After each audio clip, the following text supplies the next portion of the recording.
Greetings from the banks of the mighty Missouri River in Boonville, Missouri. Hello, I'm Jim Steele, and behind me on your screen is one of the most beautiful and iconic structures in this entire mid-state region. It's the Katy Bridge, built in 1932, and it connects Cooper and Howard counties. Right here at this site, at the point where the former MKT Railway, better known as the Katy, crossed the river to continue its long trek through Missouri, Kansas, Oklahoma, Texas, and on to the Gulf of Mexico at Galveston. Now, what you may not know is that a railroad bridge has stood at this point for more than 140 years. It was way back in 1873 when the first structure was built to span the river as the MKT rapidly moved forward in its effort to open up rail traffic from Chicago and back east, ultimately on to the great Southwest. The first bridge served for about 15 years, but quickly proved inadequate for the increasingly heavier loads. Now, this was rebuilt in 1884 and again in 1894, but by the late 1920s it had become increasingly clear that a new, more modern span was needed and funding was secured for making this possible. Now, when completed back in 1932, this stunning railway bridge was state-of-the-art, which, among other innovations, utilized a novel design employing electrical lifting machinery and automatic leveling devices that had never before been seen. Now, when it was in operation, the bridge could be raised or lowered in only 70 seconds.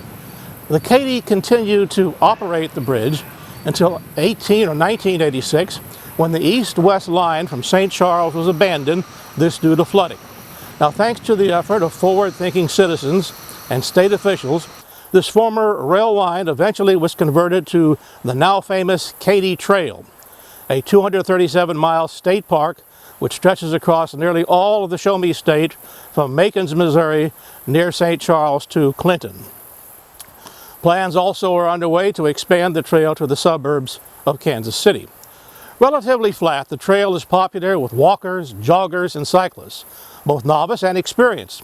It's the longest Rails to Trails project in America and has become a significant point of pride for Missouri citizens.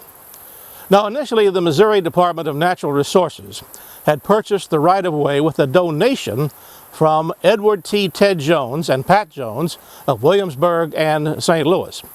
Now, thanks to these efforts, the first segment of the trail officially opened in 1990 at Rocheport, eventually continuing on to Clinton. The issue of how and when to utilize the 1932 Katy Bridge at Boonville was not as easy. The Missouri DNR had been granted the right to keep the bridge in place and to use it at the agency's discretion as part of the trails movement. This was made possible by a 1987 interim trail agreement.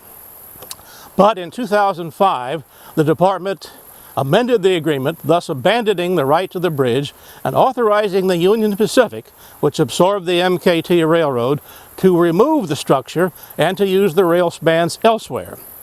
Now, this would have created two independent segments of the trail, east and south of Boonville. The two segments would simply use the Boonslick Highway Bridge, which at present is the crossing point for the trail users.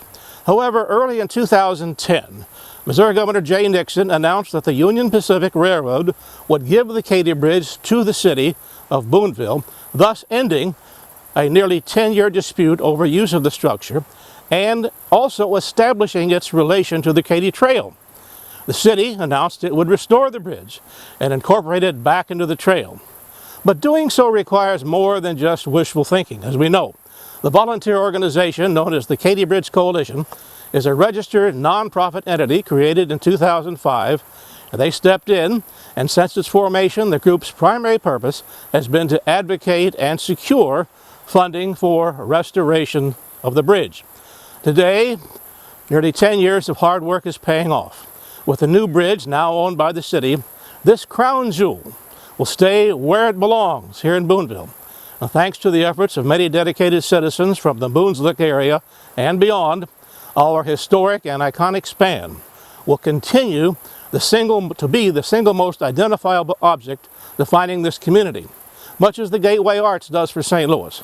Moreover, the boost to tourism and economic activity will indeed be significant. Nonetheless, much remains to be done. With the bridge ownership now transferred, the Katy Bridge Coalition is actively focused on raising the needed funds with the aim of operating and maintaining the rehabilitated span, to make it possible for trail users to cross over using this engineering wonder. In a nutshell, we need your help. Our coalition has an active and dedicated board with hundreds of supporters locally and throughout the world. Stated simply, we ask that you join us in bringing to reality this historic project. And remember, both Missouri and federal tax credits are available. Many thanks for your consideration. We hope to hear from you soon. And as Roy and Dale used to say, happy trails.